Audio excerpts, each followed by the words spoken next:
Welcome to लोकसेवा स्पर्धा परीक्षा. लोकसेवा स्पर्धा परीक्षेमध्ये आपलं स्वागत आहे. थेट प्रश्नांना सुरुवात करूया. Who became Ravichandran Ashwin's 500th test wicket. Ravichandran अश्विनचा 500वा कसोटी बळी कोण ठरला आहे?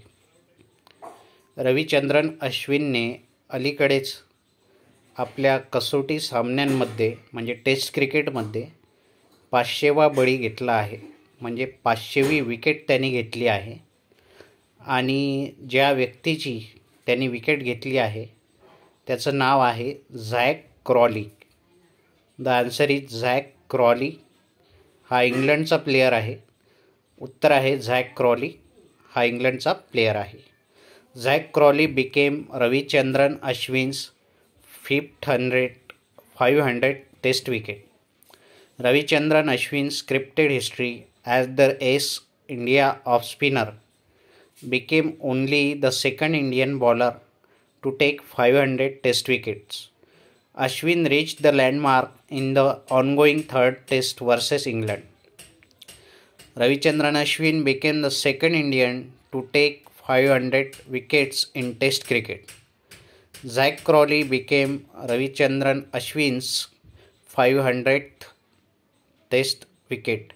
Ashwin is the second fastest bowler to take 500 wickets in test cricket. Zag Crawley हा रविचंद्रन अश्विनचा 500वा बळी ठरला.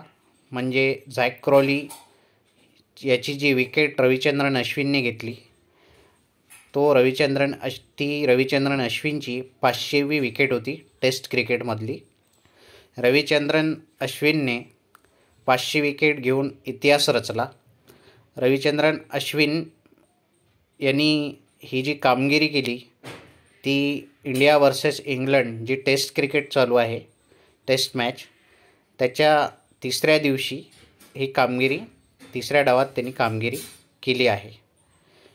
रविचंद्रन अश्विन 500 विकेट घेणारा कसोटीमध्ये 500 विकेट घेणारा दुसरा बॉलर ठरला आहे. आणि झॅक क्रॉलीची त्यांनी 500वी विकेट घेतली आहे.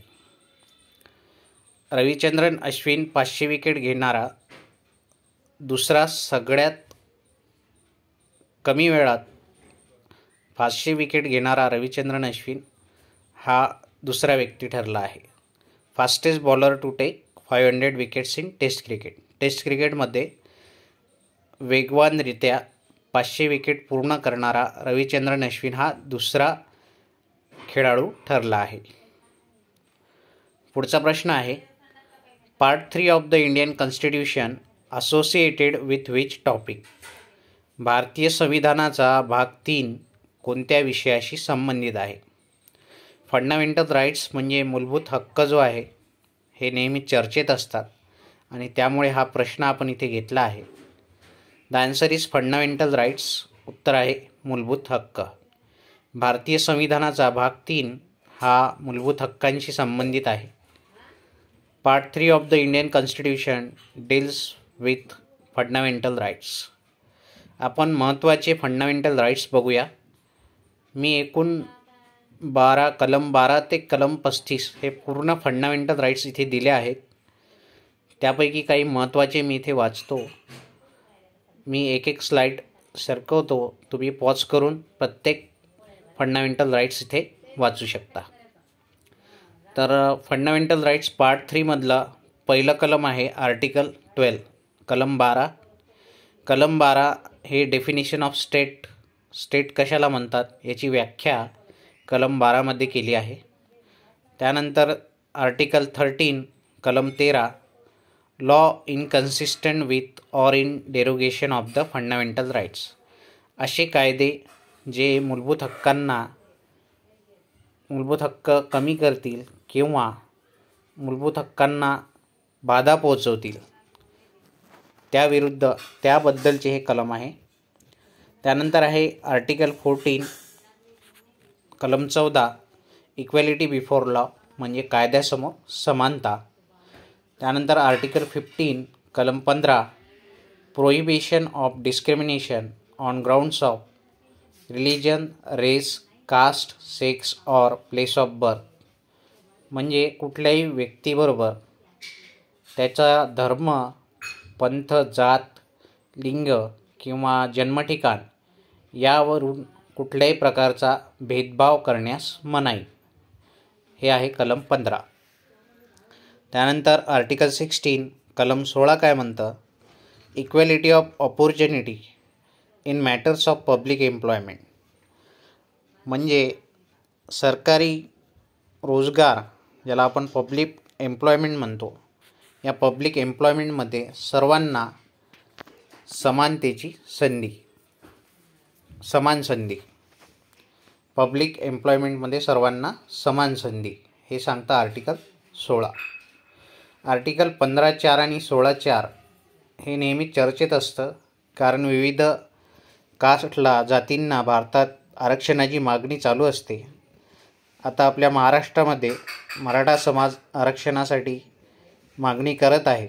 तर कलम 15(4) आणि 16(4) अंतर्गत जी महाराष्ट्राने समिती गठीत केली आहे आरक्षणासाठी, त्या समितीने कलम 15(4) आणि 16(4) अंतर्गत मराठा समाजाला सामाजिकदृष्ट्या मागास ठरविले आहे.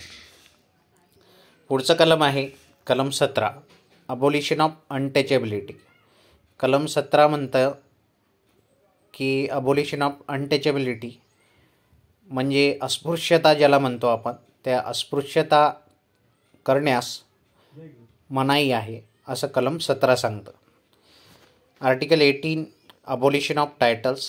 कलम 18मध्ये पदव्यांचा निषेध केला आहे. कुठलीही पदवी ही तुम्ही इतर दुसऱ्या देशाची पदवी असेल ती तुम्ही यामध्ये जे भारतरत्न, पद्मविभूषण, पद्मभूषण किंवा पद्मश्री जे आपले राष्ट्रीय पुरस्कार आहेत, नागरी पुरस्कार किंवा इतर जे पुरस्कार आहेत हे यामध्ये आपण स्वीकारू शकतो. परंतु इतर देशांकडून मिळणाऱ्या पदव्या ज्या आहेत अशा पदव्यांना, तसेच इतर देशांकडून मिळणाऱ्या पदव्यांना राष्ट्रपतीची संमती लागते. तर जे जुन्या काळी आपण कुणाला राव बहादूर म्हणायचो, कुणाला राव म्हणायचो, जमीनदार म्हणायचो, ही जी टायटल्स, ही ज्या पदव्या आपण त्यांच्या नावासमोर लावायचो, तर तशा पदव्यांना आता मनाई आहे असं सांगतं कलम 18. त्यानंतर आहे कलम 19 राईट टू फ्रीडम म्हणजे स्वातंत्र्याच्या अधिकाराअंतर्गत कलम 19 येतं. त्यानंतर कलम 20 येतं आणि कलम 21 आणि 22 येतं. तर राईट टू फ्रीडममध्ये कलम 19 आहे protection of certain rights regarding freedom of speech. कलम 19 फ्रीडम ऑफ स्पीचबद्दल आहे. त्यामध्ये तुमचा राहण्याचा, जगण्याचा, मुक्तपणे संचार करण्याचा स्वातंत्र्य, संघटना स्थापन करण्याचे स्वातंत्र्य, बातमी देण्याचे स्वातंत्र्य, संघटन चालवण्याचे स्वातंत्र्य, हे सर्व स्वातंत्र्य जे आहेत, मुक्तपणे भारतामध्ये संचार करण्याचे स्वातंत्र्य, हे सर्व स्वातंत्र्य कलम 19 अंतर्गत येतात. परंतु दुसऱ्या देशात जर तुम्हाला जायचं असेल तर ते स्वातंत्र्य तुम्हाला कलम 21 अंतर्गत मिळतं. पुढचं कलम आहे कलम 20 protection in respect of conviction for offences. त्यानंतर कलम 21 protection of life and personal liberty. त्यानंतर कलम 21A हे फंडामेंटल राईट आहे to education, fundamental rights to education. हे कलम 21A जे आहे ती 86वी घटनादुरुस्ती जी 2002मध्ये झाली, या 86व्या घटनादुरुस्तीनुसार कलम 21A हे संविधानामध्ये समाविष्ट करण्यात आलं. आता प्रत्येक कलम तुम्ही इथून पुढे वाचू शकता. मी एक एक स्लाईड पॉज करतो, 2 सेकंद ते पॉज करून तुम्ही वाचू शकता. कलम 23, 24, 25, 26, 27. त्यानंतर कलम 28, 29, 30, 31.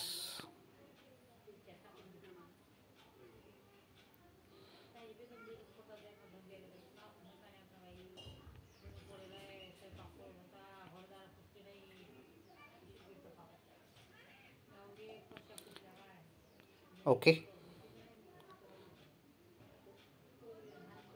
पुढचा प्रश्न आहे, what is the distance of propose Kalyan Latur expressway? प्रस्तावित कल्याण लातूर द्रुतगती महामार्गाचे अंतर किती आहे? हा महामार्ग MSRDC म्हणजे Maharashtra state road development corporation हा महामार्ग बांधणार आहे, हा महामार्ग विकसित करणार आहे. महत्त्वाचे महामार्ग नॅशनल हायवेज नेहमी विचारले जातात. सध्या चर्चेत मुंबई गोवा आहे, नेहमीच चर्चेत असतो. Mumbai Goa national highway 17 NH17 ज्याला म्हणतो आपण, NH17 नेहमी वाहतूक कोंडी असते त्या मार्गावर. त्यानंतर समृद्धी महामार्ग गेल्या वर्षी जो बांधण्यात आला, नागपूर ते शिर्डी लोकार्पण त्याचे झाले.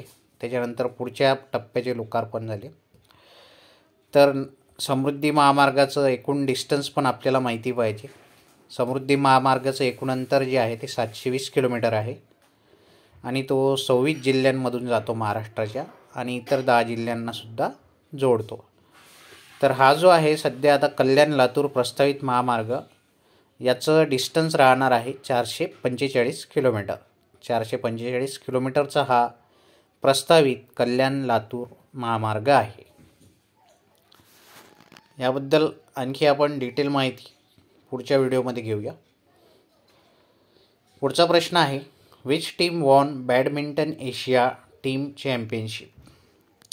कोणत्या संघाने बॅडमिंटन आशिया टीम चॅम्पियनशिप म्हणजे आशिया सांघिक चॅम्पियनशिप स्पर्धा जिंकली आहे? The answer is India. उत्तर आहे Bharat. India won the badminton Asia team champions crown for the first time. भारताने पहिल्यांदाच बॅडमिंटन एशिया टीम चॅम्पियनशिप जिंकली आहे. PV Sindhu and teenager Anmol Kharb star in India's historic victory in Malaysia. मलेशियामध्ये झालेल्या या बॅडमिंटन एशिया टीम चॅम्पियनशिपमध्ये PV सिंधू आणि अनमोल खर्ब यांनी ऐतिहासिक कामगिरी केली. Gayatri Gopichand and Jolly Treesa sealed a crucial doubles in the final. Gayatri Gopichand आणि जॉली ट्रेसा यांनीसुद्धा डबल्समध्ये त्या जिंकल्या बॅडमिंटनच्या. India women's badminton team scripted history on Sunday in Selangor Malaysia as they won badminton Asia team champions crown beating Thailand 3-2 in a hard-fought final. This is the first time India have won the prestigious Continental Team Championship title in the history of the sport. भारतीय महिला संघ जो आहे बॅडमिंटनचा, त्यांनी आज रविवारी म्हणजे 18 February 2024 रोजी सेलॅग्नोर मलेशिया येथे झालेल्या बॅडमिंटन एशिया टीम चॅम्पियनशिपमध्ये फायनलमध्ये थायलंडला 3-2 हरवून पहिल्यांदाच भारतीय महिला बॅडमिंटन संघाने बॅडमिंटन एशिया टीम चॅम्पियनशिप जिंकली आहे. आणि कंटिनेंटल म्हणजे आंतरखंडीय चॅम्पियनशिप अशी प्रतिष्ठित ही चॅम्पियनशिप जिंकणारा भारताने ही पहिल्यांदाच जिंकली आहे. आजच्या व्हिडिओमध्ये इथेच थांबूया. परत भेटूया अशाच एका नवीन व्हिडिओमध्ये. तोपर्यंत आपण सर्वांचे खूप खूप धन्यवाद.